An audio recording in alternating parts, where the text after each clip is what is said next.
Does she now have access to that server? Yeah. Do you have protection on her personal device? No. Huh. We're in a bit of a problem here. We don't need to send them a report.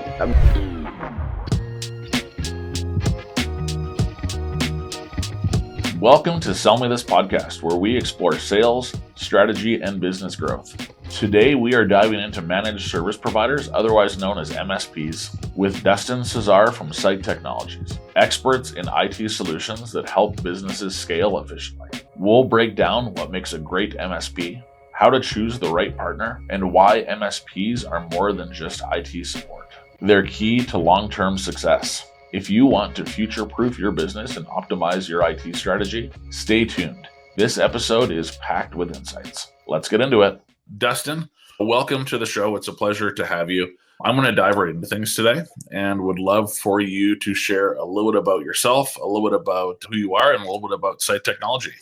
For sure. Okay. So I've always been into IT's been my thing for quite a while. I go back super early days. Again, this is back in the 90s.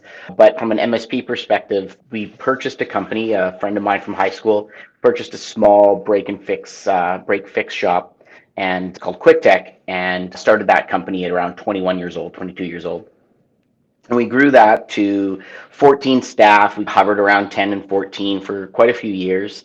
And then we broke through the 20 barrier probably about 4 or 5 years ago. And then we hit our next ceiling, more of a revenue ceiling, needed to start establishing some executive teams. And we weren't there. We couldn't get past that spot. And we ended up working with a company called Site Technology around consulting. And we didn't have an ERP and ERP consultants. But felt like we were starting to be asked these questions about things like dynamics. We were asking questions about Power Automate, business analytics, that we just didn't have anybody on staff that could manage this. I would, of course, love to jump in, but it wasn't scalable. I wouldn't be able to do it properly and also as an entire line of business within the company without doing something different. Business partner and I sat down. We discussed that maybe would this be a time for us to be looking at either a merge, an acquisition, potentially a purchase of another company. And we've been working with Site Technology, which then offered some of this. And they were using us for MSP, IT, cybersecurity, and things that we did really well. And they were doing, of course, the ERP. That relationship went really well. Brandon, the president of Site Technology at the time, was like, hey, let's see if we can merge and come together. And we had a chat, us three, or me and my business partner, and then, of course, with Brandon involved. And John decided that he was like, this sounds like a good time to hang out my tool belt, and I'm going to move on.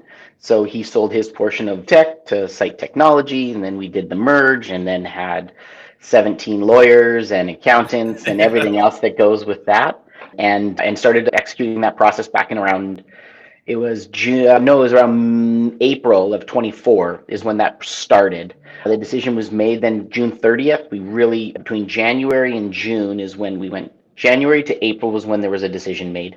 April to June is when we decided, okay, now we need to get all these ducks in a row. The lawyers involved, the accountants, tax advisors, and things of that nature. All of that stuff was dealt with on June 30th.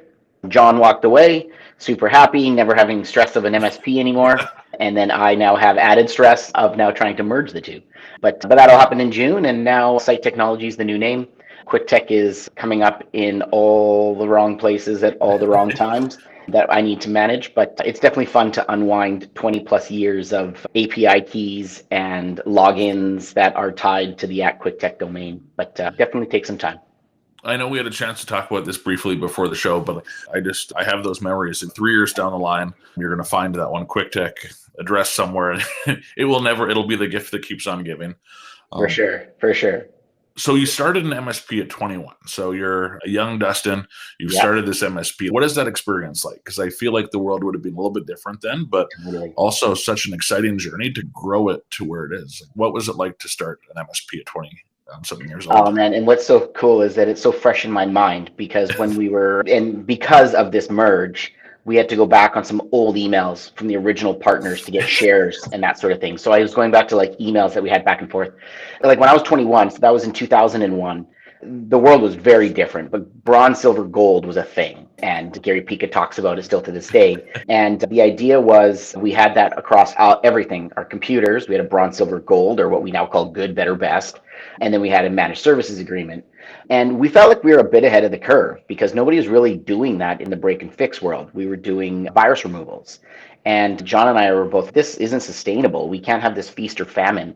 Now, it did take quite a few years. In 21, it wasn't an immediate MSP. We were quite literally, you might remember, and again, you're much younger than me, but the blaster worm, which was this, you used to plug directly right into the shop or your ISP's modem and no firewall. And the idea was that this blaster worm could hit your LSAS and it would boot your computer. It would just blue screen it and reboot it. And Windows XP SP2 put in a firewall. This was or maybe it was SP1, but one of them, no, it was SP2, and it added a software firewall. Anyways, we would just go around, John and I, we had a trunk full of routers, and we would just put them in the client sites. And these are like, so you were the router guys. You just went around and yeah, but we bought, there was probably about 20 or so of these Linksys firewalls. Anyways, that was the Wild West back then. So 2001 it wasn't malicious. There was no, it was because it restarted the computer, but there's no ransomware at the time. So it was just really annoying that your computer just randomly reboot. What's the problem? They would call us. So we quickly came out as technicians and then fixed it, quick tech. And virus removals were a big thing. And then, of course, just teaching people how to use the computer. Again, we're going back to 2001, right? Where the big issues was what's going to happen when 1999 turns to 2000. Like, that was a critical issue. Like, the world you were part of the big Y2K decision. Totally. Yeah, it was wild. And then everybody's like staying up late to see if their computers are going to fry. That was a very different time, but super fun because you could see that things were changing. Even like the web was changing. There's a website called Dogpile at the time that you would do your Googling.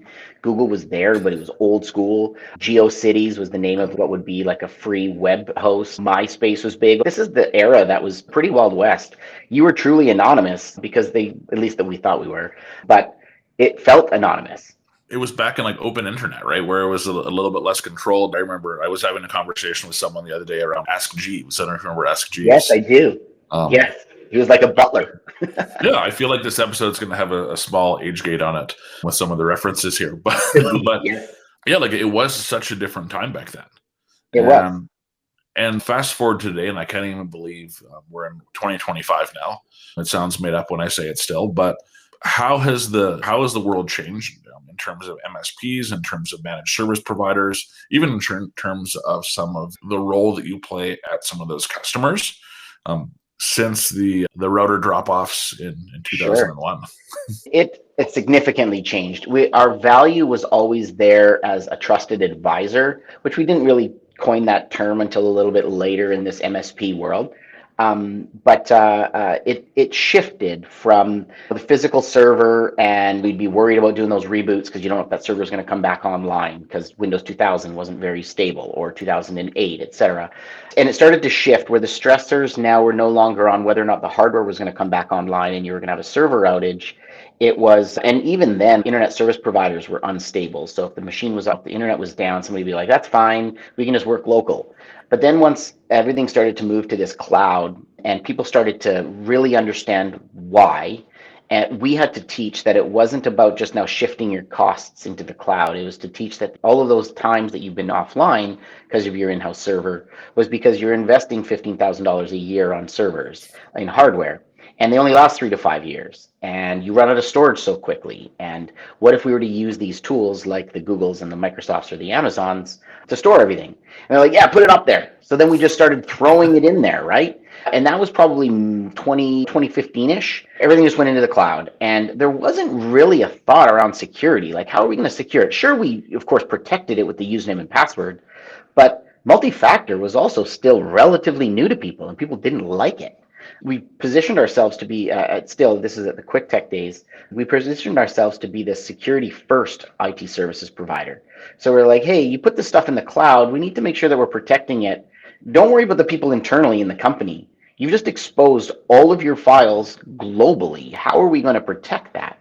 And we got pushback, right? Some doctors don't like to use MFA because it's annoying, or at least that's what they say. And that was where my focus became, where I was like, we really need to protect this. And then, of course, what was it, 2018, the first kind of ransomware came around. And we started to go, oh, there's a huge risk to MSPs now that we need to protect this. So we started getting questions, right? Like, how are you protecting me from ransomware? To be honest, we feel like we're really behind. We don't know. We have no idea how we're going to protect from this. They were ahead of us. They're finding all these vulnerabilities, although it wasn't new. It was new for, at least for, and I'm going to speak from our perspective, is we now need to patch for these things. This isn't just Windows patches. Now there's third-party issues, and now there's firewall problems. There's IoT devices. You got people with shadow IT that are buying SaaS products that get exploited. Like all of these things that we now need to protect, and it became again the Wild West again because we had this SaaS sprawl, and then COVID hit. 2000 people are VPNs. Like it was wild for us. That 6 to 8 months when everybody needed to work from home, we just exposed VPN because we needed to get people on VPN, and they didn't have a firewall that could support it. So now we've got these users that are connecting on the front end of a FortiGate, and we all both know very recent, for whoever's listening to this podcast, very recent, there's now a major vulnerability on the FortiGate firewalls. This isn't, I'm not picking them in particular, I am for the sake of this conversation, but exposing that is super dangerous. So that's become now, wow, okay, now we need to step back. Now we need to move into a maybe more modern VPN solution. So it's this constant battle where it feels like we're always behind. And then, of course, then Microsoft makes a change, and we need to disable a toggle for new Outlook, or else we're going to get a bunch of help desk tickets. So that's our focus now, is that end user experience and then security. I really, first of all, I want to applaud you because I feel like there is sometimes this narrative that the teams and the IT providers know all, right? And that there's this, but you just work and it's technology. And I do believe and agree with the idea that technology has come an incredibly long way. I do believe and agree with the idea that the technology is actually one of the easier solves right now, sometimes when you consider some of the human change elements. But at the same time, I don't think that people fully appreciate just the roller coaster ride that's happened over the last, we'll call it 10 or 15 years, with the sheer amount of change that not just organizations have had to deal with, but the IT teams and MSPs and managed service providers having to figure it out and really change the tires on the bus while it's going full speed down the highway. And I appreciate you sharing that perspective, because it's really easy to say, you know what, we know all the answers, trust us. But I think that the honest and real answer is we're working on it together, right? And I think that idea of partnership, that idea of building something together is really comes through in what you said. Oh, great. I think that there's also two ways to look at it. And I think that most IT people, they'll do, for the most part, good MSPs. There's not a wrong way to do things. I'm saying that with an asterisk because there is. We both know that there's wrong ways to do very wrong things. ways to do things. Yeah. But most MSPs, they don't want a ransomware ticket. They don't want to see their clients ransomed. That doesn't benefit them in any way. It's actually going to be significant number of hours. Brand awareness is terrible. So for the most part, everybody wants to install some sort of protection. Some are going to do it right. Some people may overdo it. Some may cause end user experience to be poor. Some may roll it out incorrectly. But for the most part, most MSPs want to not have service tickets. And then the client's perception is they want to sit in a boardroom and go, am I protected? And I have to answer that with, you are, but here are your risks. We've identified which are the highest risk items. Now we need to identify where are those areas of risk that you might not know exist. And then you have to tell me whether or not you want to cover them. And I think that's what we become. We become risk mitigators to a certain extent because we're getting less and less of those blue screen issues and the hardware failing. Now we're just replacing laptops instead of trying to fix a 4.5-year-old laptop. And then to follow that up, there's also some of our clients are co-managed, or what we call collaborative IT. And some of those guys have been at an IT director there for 15 years. They don't know what's happening in this space like we would. So they're looking for us for advice, and we need to prop them up, the IT directors, to say, hey, let us help you. Let us fast forward your organization into the modern world. And you should not have your firewall exposed. You should not be only relying on NTFS permissions. There are things that you need to be thinking of. Oh, my servers are protected. They're behind a firewall. Not really. You also just gave Mary Lou access through VPN from her personal computer. Does she now have access to that server? Yeah. Do you have protection on her personal device? No. We're in a bit of a problem here. So then we talk to the IT director, right? So I think that we're slowly trying to raise tides, to raise all ships across regardless of size of business. But it is definitely, it's difficult. It's not an easy process. So do you feel like the skill set, and this might be a bigger question, but do you feel like the skill sets required in being an MSP and running some of these organizations is changing? Because to your point, if you look back 5 years and the distribution of tickets, the types of requests that are coming in, my computer's broken, I need access to this. And I think that a lot of those technical issues are either being automated or solved in different ways, like you're mentioning. What are some of the things that are becoming very important at that managed service provider and partnership level that companies should be looking for when they are evaluating some of these partners? Because I feel like the scorecard has changed a tiny bit. It has. I think that there's still a need for certain skills in certain areas, but for the most part, soft skills, and which are The harder soft skills are the hard ones. Yeah. harder to find in our industry, but then also critical thinking. And critical thinking is really difficult to ask that in an interview because they have to actually go through the process of going, okay, I got to figure this out. I'm a guy that I started this company, it was just me and the business partner. So if I couldn't figure it out and John couldn't figure it out, the business partner at the time, it had to be one of us. So you just have to go through it and figure it out. And that's where the critical thinking is almost taught. But in the day and age of Apple and Android devices that just work, there's no need to figure it out. You just restart your phone and that's it. That's the critical thinking process, right? And if it's broken from there, that's maybe when you would call someone like us. It is difficult to hire in this space, but I do think that soft skills and critical thinking are one of the top needs at an MSP from a skills perspective. At the desktop support level, when you move into cyber, obviously you'd like to have somebody with some certs that can understand how to read logs, that understand the black hat in the and the white hat style is that you're defending. So what are you going to be defending against? And you have to think like the hacker. And that is a unique skill, I believe, and in those areas. And then of course consulting. That's a whole other thing. Sitting down with a CEO to tell him what he wants. It's not to tell him that he needs Microsoft 365 Business Premium and Intune and no group policies. Like the CEO doesn't care about group policies. So how do you have that conversation? And that's a unique skill to be able to communicate. And every MSP is going to be a little different. So do you feel like the partnership that you talked about at the beginning with Site Technologies, where they come from more of the ERP side of the business, has that enhanced those conversations? Have you seen a difference in approach, or is that the perfect marriage there that's really come together to be able to combine those two worlds? I knew it was going to be good, the partnership. I didn't know how great it was going to be because now I think like a tech. I think like a CTO would. And I love the details and I want to get into how I'm protecting because I have passion about it. I have passion about what I'm doing. But again, the CEO might not care. The CFO might not care. So I now have ears that I can ask, say, hey, if you were the CEO that I was presenting this to, what would you think? Oh, Dust, way too much detail, man. Get that detail out of them. They don't care about their assets. Okay, but I care about it. He doesn't, or she doesn't. They don't want to see that.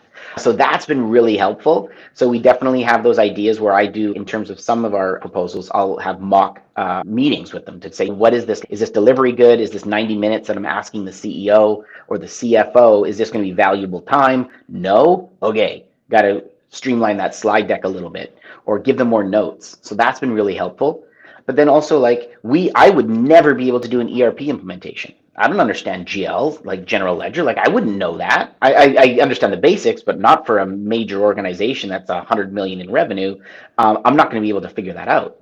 But somebody that has the skill set that is around accounting and the best practices of accounting and the best practices around inventory or manufacturing and things like that and how they would tie into the ERP, that's what the site technology consulting arm has brought.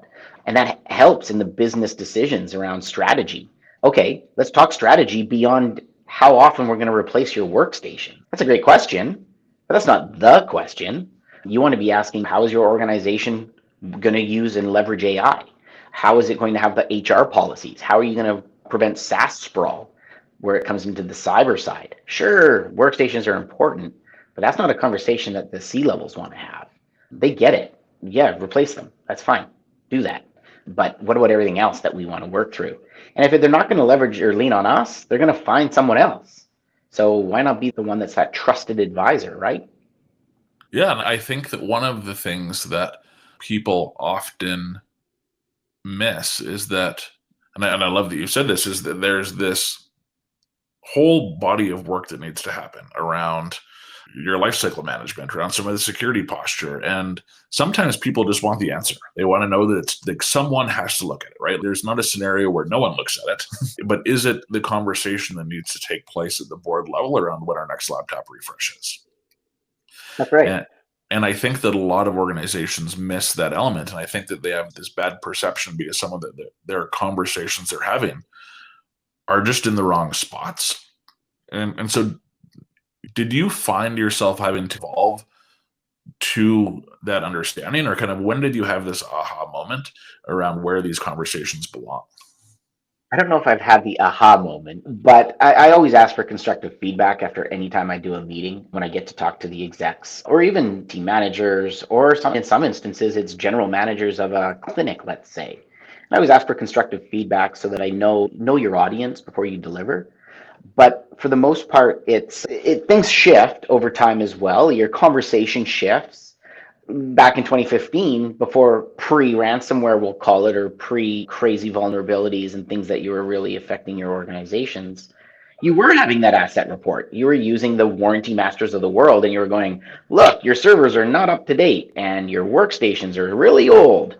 Look at this. And then, you've got this number. If you were using the old warranty master, you got this number that tells you these are your opportunities, but it's different. So the aha moment came from we don't need to send them a risk report that's 300 pages. They're not going to look at it. They're going to look at the summary at the top, and they're going to go, okay, I get it. I've got 300 pages, but tell me where my real risk is. And that was a bit of an aha moment, was around risk, because sure, email protection, that's important, but what's the risk? Is this going to be catastrophic? Is it going to be business outage? How long? That's another thing too. Sure, if that server goes offline, it was just archive. So why am I putting a Datto BDR on it? I don't need that. It's not critical. Have that conversation so that you know what is critical. And that's where the aha moment came, was that we weren't asking the right questions. We were just delivering solutions that tend to come from the third-party tool providers. The best big practices. Ones. That's right. They're like, oh no, you need BDR. And it's like, yeah, you probably do, but for everybody, maybe not. Is it for every server in every organization? Probably not. RPO, RTO, have those conversations. Have you talked to your clients about how long would it take to come back up? Do they know that it could take 7 days to get their 2 terabytes down because you're just doing cloud backup? If they know, that's fine. But have you told them that? Because you don't want to be telling them that when you're starting the download and they're on 1.5 megabits in some rural city. You're in trouble to recover that. And this is where I feel like if that element isn't aligned, the risks doesn't necessarily, if you're a managed service provider and you decide you're going to back up everything under the sun, and you're going to, the people that hold the risk is the business, and that's a lost opportunity for cash they could be deploying elsewhere. On the flip side, if you're not able to have that conversation effectively and they go unprotected, a huge risk for everyone. And I feel the theme that I'm hearing from you is really the skill that modern managed service providers really need to hone in on, is the ability to be able to clearly and effectively discuss risk and business opportunities. Yeah, totally. And the opportunity doesn't need to come as a sale. It doesn't need to be that we're trying to sell you something. It's a conversation of, okay, we didn't know that server existed in that closet. That's a risk to the organization. And we also didn't know that it was keeping the HVAC system going, the HVAC system that's got a back door into your network. We didn't know that existed. So asking those questions is really important, because you're going to get them out of those meetings. And they have to feel, when I try and have my meetings, it can't feel salesy. You can't go in with numbers to say, you need the latest and greatest tool here. It's okay, what about all the things that I have now? Can I leverage any of these tools already? Try not to sell that new stack of tools. So it is, you have to know your audience, but you can't go in as a sale. You have to go in as that you're a partner. You're partnering with them. I totally agree. And so A fun fact that I actually learned at a conference recently is that Calgary, out of all cities, actually has the highest concentration of managed service providers almost in the world. So the highest number Really? of MSPs per capita in the world, which is I'm not sure how I feel about the stat, but it's a stat that I've heard. And so there is an incredible amount of choice. And so I know Vancouver is, there's a lot of different managed service providers. How on earth, if I'm a business owner and I recognize that I don't want to invest in building out my empire, but I do need to lean on someone for these skill sets. Like, how on earth do I even get started to weed through some of these things? Because as you're saying, the solve isn't what tool stack to use anymore. It's how do you have these business conversations? So how would you recommend that a business leader actually starts to evaluate different options based on some of those things that you find really important? I think that there's every business is going to be looking for something different. For the most part, they're probably looking for a new MSP if the help desk has failed. They weren't responsive enough. Maybe there was an event, an incident of some sort. And not every MSP is going to be able to guarantee 100%. If they do, if somebody says that they guarantee 100%, definitely look at the next one because there's no way to protect 100%. There will be a breach for sure. But I'd ask them what they focus on when they're looking at your organization. So are they focusing on a security aspect? Are they talking about Windows patches and asset reports? Maybe that's not as important. Ask them what who their account manager will be. Do they have an account manager that will be focused on their account? Again, depending on size of your organization, you may not need a dedicated. You may get some shared resourcing. But careful with any buzzwords. They talk about AI and they talk about we use automation to automate everything. That's great, but that shouldn't be a selling feature. They should be talking about what is their relationship going to be like with you. But I think every organization needs to ask this a question around what are they doing to protect their own house? So how do they protect their employees? Maybe even give a scenario. I play these through myself, like in the tabletop exercises. Like what happens if we had a rogue employee? What happens if somebody got access to a password? What does that do? And ask them. And I would be able to answer them right away if a C-level asked me that, or whoever was doing the procurement of a new MSP. I'd be able to ask that and be like, oh, that's a great scenario. Let me tell you how I think we would have defended against that because there's unique scenarios. So those are always fun exercises. Do referral checks, not the ones they give you. Go to their website and definitely look, but then see who they're also following on LinkedIn and ask. Just say, okay, if you can't do that, because sometimes OSINT will make them so that they leave that stuff off their website. I would ask them for their top 5. I'd ask them for somebody that's been with them for over 10 years and somebody that just started with them. That'd be a really good exercise to start with because the one that just started will tell you about the onboarding experience, and the one that's been there for 10 years is going to also tell you about what the experience is like after the honeymoon's over. Have they had some ebbs and flows? And try and find somebody within their vertical. If you're not for profit, for example, ask for some not for profit recommendations. Size. If your company is really accelerating in terms of growth, ask for one of those that they have. And if they're not able to provide it, maybe that's not the right MSP for you. But you'll get really good references from that, or pardon me, a feedback from references, and they'll be honest.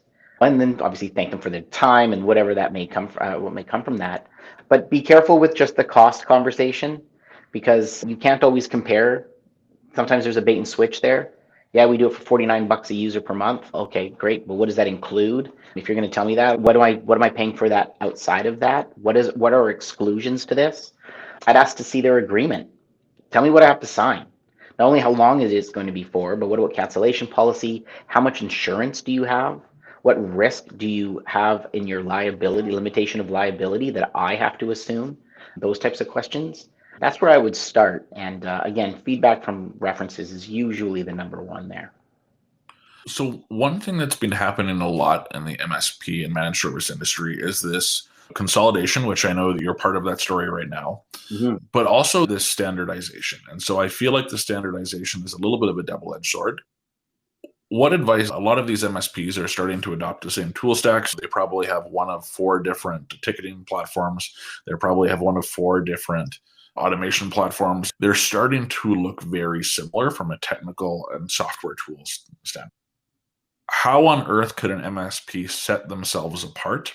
And how do you set yourselves apart when so much on the back end is starting to become cookie cutter? And I think that was the commoditization that they've talked about over the last 10 years. Is like every MSP was racing to the bottom. They were looking to get volume. We had a lot of consolidation with big MSPs in the last 5 or 10 years. You're right. We're not going to be able to compare, my email security platform is better than your email security platform. That's not the conversation that I want to be having. It's going to be we now have, for example, at Site Technology, we have now the ERP consultants and business and data analytics. We have cybersecurity, of course. We have our traditional service desk. And then of course, we have technology strategy. And it goes outside of that box of just providing that bucket of services that we've always provided. We have to provide that, but that should be table stakes. So if I come into a meeting and they ask me about that, it's yes, we provide that, and I promise you it's best in class. That's the reason why we feel confident and guarantee the performance of our products and our staff. But let's talk about everything else. And we just had an executive meeting yesterday, and we were talking about when we onboard a new client that's come from another MSP. Never have they ever had a risk registrar or a register or a technology strategy meeting that they've had on a certain cadence. We talk about them as QBRs and TSMs, but the ones that we take over are usually ones that haven't had that. So we try and go, okay, clearly this is a misstep. Maybe that's what they were missing. And that's where you identify all those areas that they didn't know that an MSP can provide services in. Like SaaS sprawl. Like we have the opportunity to look at identity management on those SaaS apps. Like people that are using way too many, like Adobe Chrome. You've got Google Drive, you've got OneDrive, you've got Dropbox, but they're all located under that personal account of the receptionist that's leaving next week. Did you know that? There are ways that we can prevent that. And that's that story that I think goes into what an MSP can provide. And I'm not saying anything that's new. Like we're all nodding. We're like, yeah, we know that's a problem. That's a huge risk. But does our client know that? Do we tell them that this is a potential risk for them? So we can provide all those solutions, like you said, but I think to differentiate yourself as a true MS that can do way more than just email security and firewalls and Windows patching and asset management is we can talk way beyond that and tell them, like, to be honest, have a conversation, set up a scenario for them. Hey, what happens if right now the primary company that you do your banking with gets compromised and they send over an email and ask you to change the bank routing information? Do you have processes in place? Oh, yeah, we do. Let me ask you that again. Do you have processes in place? What does Dave do when he gets an email that tells him to change bank routing information? Does he have a process in which he needs to pick up the phone and call them? He's supposed to. Have you talked to Dave? And that's where those stories start to go. And then it's almost scare tactics to a certain extent, but don't use that to try and sell. It's to just really paint the true picture of what's happening. Just recently, we had $500,000. No, not our company, but a client that came to us with an incident where they had wired $500,000 to the wrong bank routing. And it was because it was a legitimate business email compromise. And it was a vendor that they do work with. So they wired it out. Nobody picked up the phone. And it was like, yeah, I definitely felt weird in the gut, but I still sent it because it really needed to happen. We really needed to send that invoice. You did a really good job creating urgency. Yeah. Yeah, for sure. And then we talk about security awareness trainings. Oh, all you needed was an SAT program. No, you didn't. You needed some policies. You needed some procedures in place there. And that's where a true MSP that does more than just asset management and basic conversation we should be. And that's another differentiator I think that we provide at Site Technology. And I think that if you are looking for a new one, that's what you should be asking. What are some of those questions that they ask? What are some of the common misconceptions that people have around managed service providers? Like I think that especially in, we'll say, that small and mid-market space, these are businesses they're potentially growing. They've always had this aspiration of having maybe the guy that they call, or maybe they're used to the one person that kind of does everything. And they've said the like a managed service provider is not for them. What are some of the big misconceptions that you see people having in that space? Some organizations, an MSP isn't for them. We're not going to align with everybody. But an MSP, I think that if you're looking for someone that can provide just the asset report, the Windows patching, there are some MSPs that can do just that. But don't expect more. Don't expect that they're also going to be able to resolve all those problems. That's another thing too, is MSPs can't solve all those problems. But you can come to us and we may be able to proxy and find somebody that can solve those issues for you, but we can't solve it all. It would be one thing that I'd say that I think a lot of people have a common misconception of anything that plugs into the wall, IT can fix. We'll try. Most of the good staff that we have on our team, all staff are good on our team, but the everybody wants to solve a problem. We all are solutions driven. We want to solve the issue. So if somebody does call us and say my TV's not working, it's likely going to be an IT issue, or my website's down. They're not going to look at the marketing guy or girl that just changed the DNS records, but they're going to come to us first, not to the marketing designer first. So we can be available, of course, for those things, but we can't solve all those problems. That'd be one thing that I think would be a common misconception. And then also guaranteed security. It's impossible. You can't. So if anybody's guaranteeing security that you will never be breached, that's not possible. So that is a misconception. What we can do is we can limit the blast radius, and we can talk through what it would be if there was a breach, and we can talk through what are the processes to try and mitigate risk, going back to that risk conversation. But we're not going to be perfect. We're also going to hire wrong people. That's going to happen. We're going to have staff members that were great when we hired them that aren't maturing the way that we had hoped that they do. So there are some common misconceptions about us having perfect staff. We're not going to do things perfectly. We're also a small business that's going to make mistakes as well. And we have. But so that's another big thing too. What's one thing that you wish every customer of yours knew from day one that maybe took them a while to learn? One thing that I wish that they knew, one would be that they can't always get the same technician. And that's part of the handover that we explain. But I think maybe you're looking at maybe a higher level. I think that it goes back to what I was saying about misconceptions, that we can't, but our job is to tell you what your risks are rather. And I think that's a failure on the MSP side, to be honest. It's not that they've come in not knowing something. That's why they're coming to us, because they don't know, or they're saying things like, why am I always falling behind? Those are the answers that we need to give them. I don't know if there's one thing. I'm actually just spinning my wheels now. I don't know if there's one thing that I could say that I wish that they knew. Maybe come back to me on that question. I may have something later.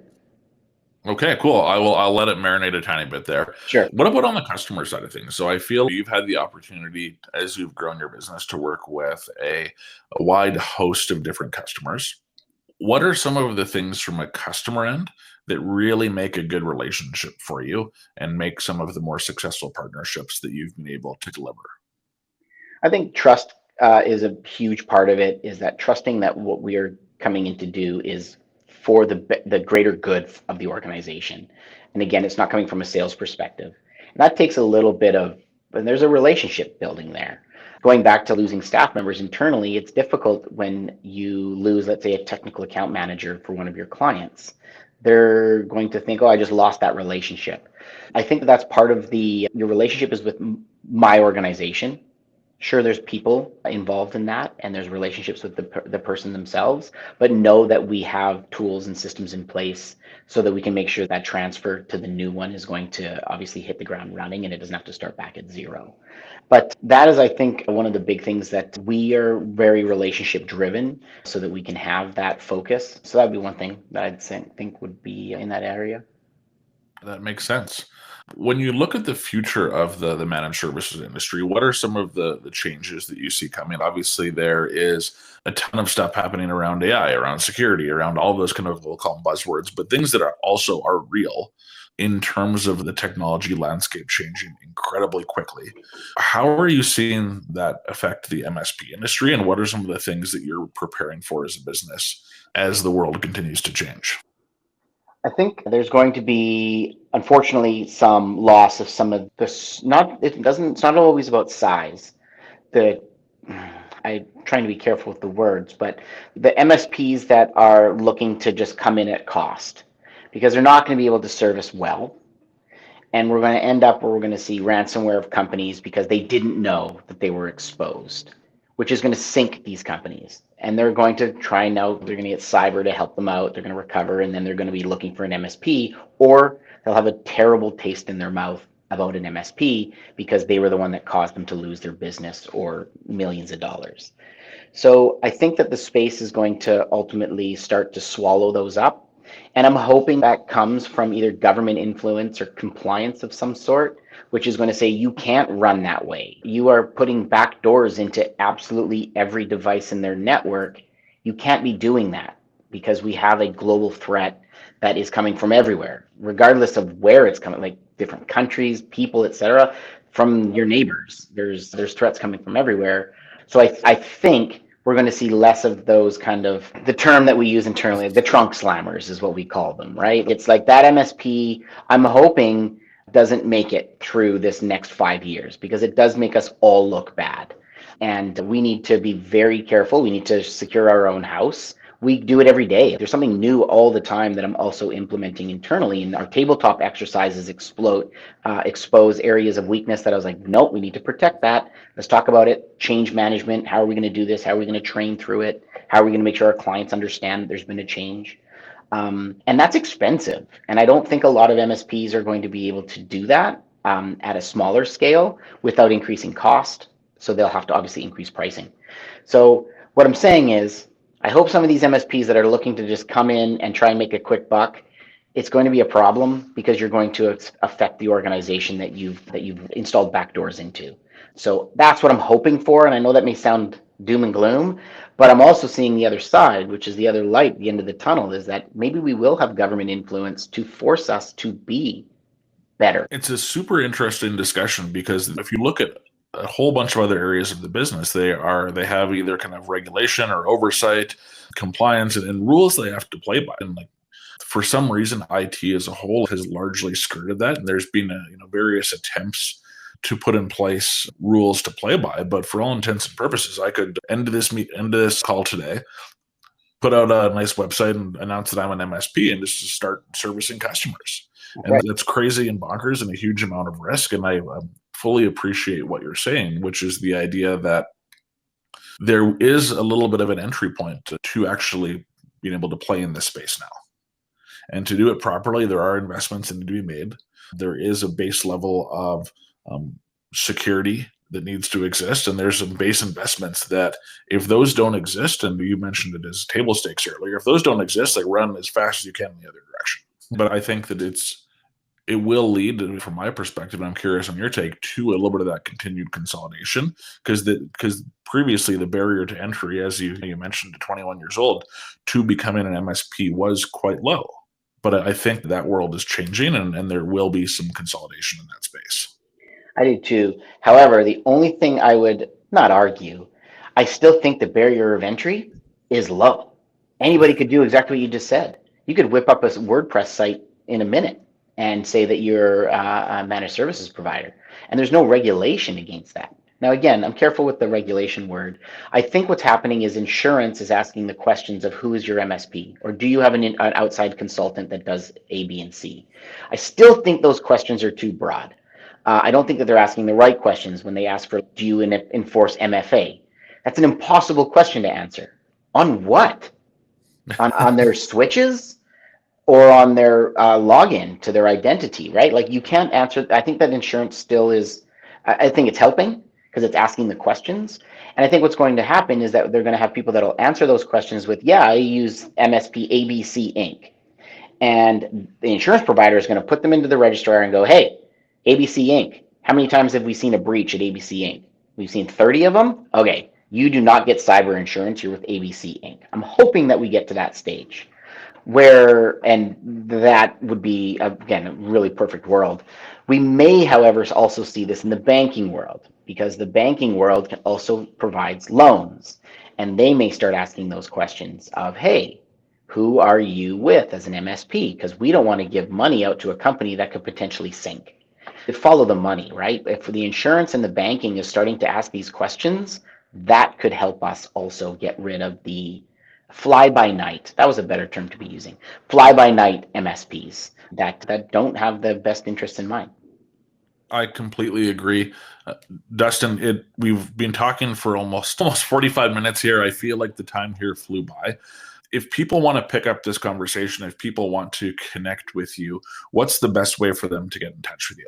Sure. LinkedIn, Dustin.Cassar. You can get me there. I'm also Dustin.Cassar@sitetechnology.com. I am an open book. I'd love to tell you how we do things. I'd love to tell you what maybe you should be looking at if you're looking for an MSP. And it doesn't matter really where you are. I don't care if you're Canadian, American, or even overseas. Give me a call and I'm happy to help bounce some ideas around with you as well. And even other MSPs that are looking to come into this game that don't want to be the fly by night. I'm in almost every conference, or at least I Yeah. try and attend every conference, big conference that is. And again, would be happy to help anybody that is on that journey as well. Amazing. This has been an absolute blast today, Dustin. You're clearly a wealth of knowledge in this space and really appreciate you taking the time. And thank you so much for joining us on Sell Me This podcast today. Absolutely. Thank you so much for the invite. I really do appreciate it, Keith.